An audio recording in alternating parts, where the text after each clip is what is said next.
Waalaikumsalam warahmatullahi wabarakatuh. Alhamdulillah kita bisa bertemu di hari yang mulia ini. Di sini perkenalkan saya Ahmad Bahar dari Fakultas Agama Islam. Saya kuliah di Universitas Ibnu Khaldun. Di sini saya akan menjelaskan sedikit tentang inayah dan hikmah. Sebelum kita masuk ke pembelajaran, langkah baiknya kita melakukan doa. Untuk doa, silakan dipimpin kepada kelas. Bismillahirrahmanirrahim. Alhamdulillahirabbil alamin. Arrahmanirrahim. Maliki yaumiddin. Iyyaka na'budu wa iyyaka nasta'in. Ihdinas siratal mustaqim. Siratal ladzina an'amta 'alaihim ghairil maghdubi 'alaihim waladdallin. Sebelum kita ke pembahasan, kita absen dulu ya.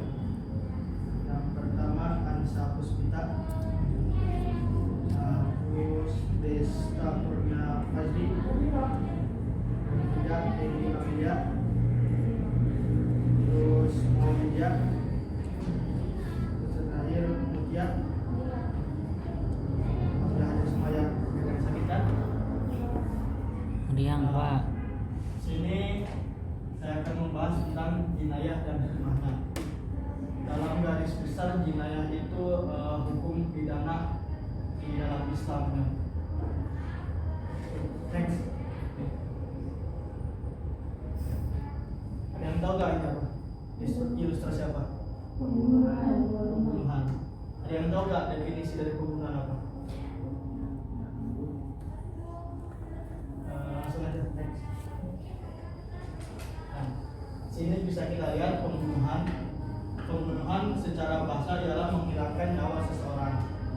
Nah, menurut istilah, pembunuhan yaitu perbuatan manusia yang menghilangkan nyawa seseorang, baik sengaja maupun tidak sengaja, baik menggunakan alat yang mematikan atau yang tidak mematikan. Nah, paham ya? Di sini ya, jelas ya? Yes. Next. Di sini ada macam-macam pembunuhan. Yang pertama pembunuhan sengaja. Pembunuhan sengaja adalah pembunuhan yang memang dia sengaja melakukannya gitu. Dia punya niat untuk melakukan pembunuhan. Kayak misalnya dia punya dendam sehingga dia melakukan pembunuhan. Baik menggunakan alat yang mematikan atau alat yang tidak mematikan seperti itu. Lalu yang kedua, macam-macam pembunuhan yang kedua ada pembunuhan seperti sengaja, yaitu qatlu sidqil amdi. Artinya perbuatannya memang sengaja, tapi dia nggak punya niat untuk membunuh gitu. Jadi contohnya kayak misalnya lagi bercanda sama teman gitu kan, ada teman yang duduk misalnya di situ kan, di pinggir itu kan, dikagetin lah, kan ngagetinnya kan sengaja. Berarti dia kan ada kesadaran gitu buat ngagetin temannya, tapi dia kan nggak punya niat untuk membunuh. Nah, seperti itulah pembunuhan seperti sengaja. Jelas ya? Nah, yang ketiga ada pembunuhan karena kesalahan. Dia melakukan ini memang karena ada kesalahan gitu, dia nggak punya niat untuk membunuh, tapi perlakuan dia, apa yang dia lakukan menyebabkan seseorang jadi terbunuh gitu kan. Contohnya seperti kayak misalnya pemburu di hutan gitu kan, ada beberapa kelompok orang gitu pergi ke hutan untuk berburu.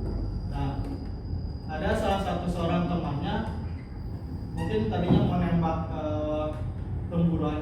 buruannya gitu kan, kayak nembak burung gitu, tapi salah sasaran gitu, yang kena temennya.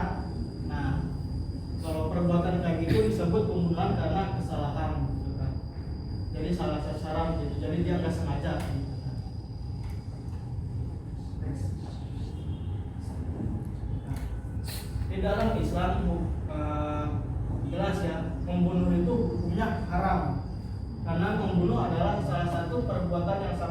dilarang di dalam Islam.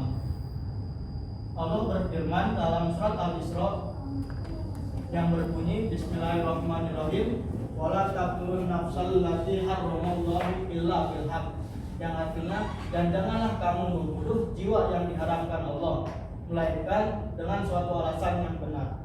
Berarti kalau misalnya melainkan dengan suatu alasan yang benar, berarti ada pembunuhan yang boleh gitu di dalam Islam, yang boleh dilakukan dengan sengaja gitu kan. Berarti contohnya kalau di dalam Islam itu ada yang pembunuhan yang dibolehkan, kayak misalnya hukuman qisas gitu kan. Terus yang kedua itu ada yang rajam gitu kan, yang hukuman bagi pezina gitu kan, dirajam sampai mati gitu. Terus yang ketiga tuh ada juga orang yang murtad. Itu orang yang murtad gak apa-apa kita bunuh gitu kan kalau di dalam Islam gitu. Kalau di dalam hukum Islamnya gitu kan. Tapi kan kalau kita kan di Indonesia gak bisa semena-mena pakai hukum gitu kan. Nah, terus next.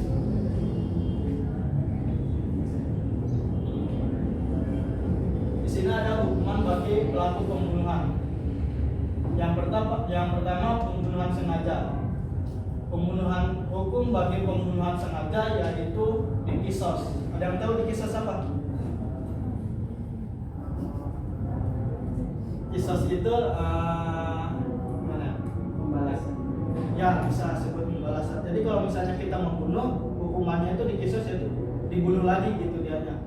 Orang yang membunuh hukumannya kisos, berarti dia dibunuh lagi. Tetapi di sini kalau semisalkan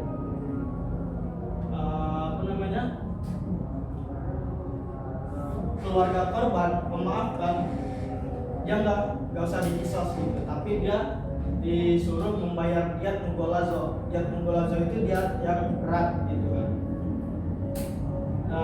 Diat itu dibayar selama 3 tahun.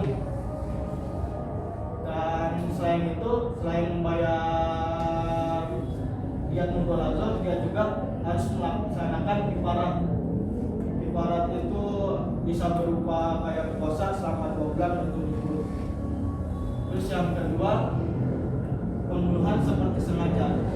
Nah, pembunuhan seperti sengaja hukumannya nggak dikisos kayak yang pembunuhan yang pertama, tapi dia hanya disuruh bayar diat mugolazo. Nah, kalau yang pertama kan disuruh bayarnya kan tunai gitu kan. Kalau salah yang pertama tadi itu dibayarnya harus tunai, bukan selama 3 tahun ya. Kan tadi kan dikisos, kalau misalnya yang dimaafkan oleh korban, berarti kan dia disuruh membayar diat gitu kan. Membayar diat harus langsung cash, gak ada rentang waktunya gitu kan. Terus harus menunaikan kifarat. Yang kedua ini kan gak dikisos, tapi dia harus bayar diat mugolazo gitu kan, diat yang berat. Tapi di sini dia bayarnya bisa diangsur gitu selama 3 tahun.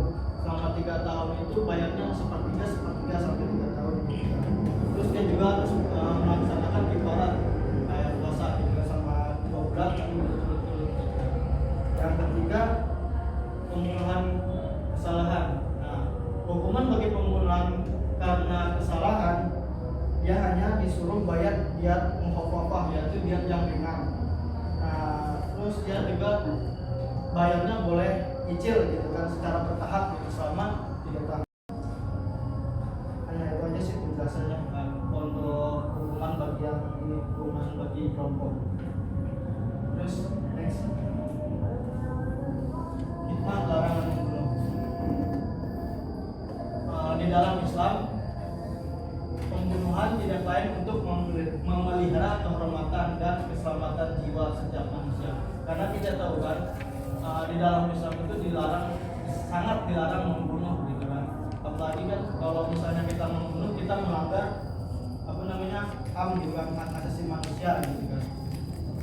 Terus di sini Allah berfirman dalam surat An-Nisa yang berbunyi, wa may yaqtulu mu'minan muta'ammidan fajaza'uhu jahannam khalidan fiha wa ghadiballahu alaihi wa la'anahu wa a'adda lahu adzaban yang artinya dan barang siapa membunuh orang yang beriman dan sengaja, maka balasannya ialah neraka jahanam dan dia kekal di dalamnya. Allah murka kepadanya dan melaknatnya serta menyediakan azab yang sangat besar baginya. Itulah hikmah larangan membunuh. Terus di sini juga ada tambahan lagi hikmahnya, yaitu untuk yang pertama untuk membuat orang berpikir dua kali dalam melakukan pembunuhan ini. Terus yang kedua untuk terjaminnya kehidupan manusia karena ada hukumannya yang hukuman tadi yang kayak kisos, terus disuruh bayar diat gitu kan. Terus yang terakhir yaitu untuk menciptakan lingkungan yang aman dan tentram. Mungkin cukup sekian yang dapat saya sampaikan. Mohon maaf bila banyak kekurangan atau salah kata. Wabillahi taufiq wal hidayah. Wassalamualaikum warahmatullahi wabarakatuh. Waalaikumsalam.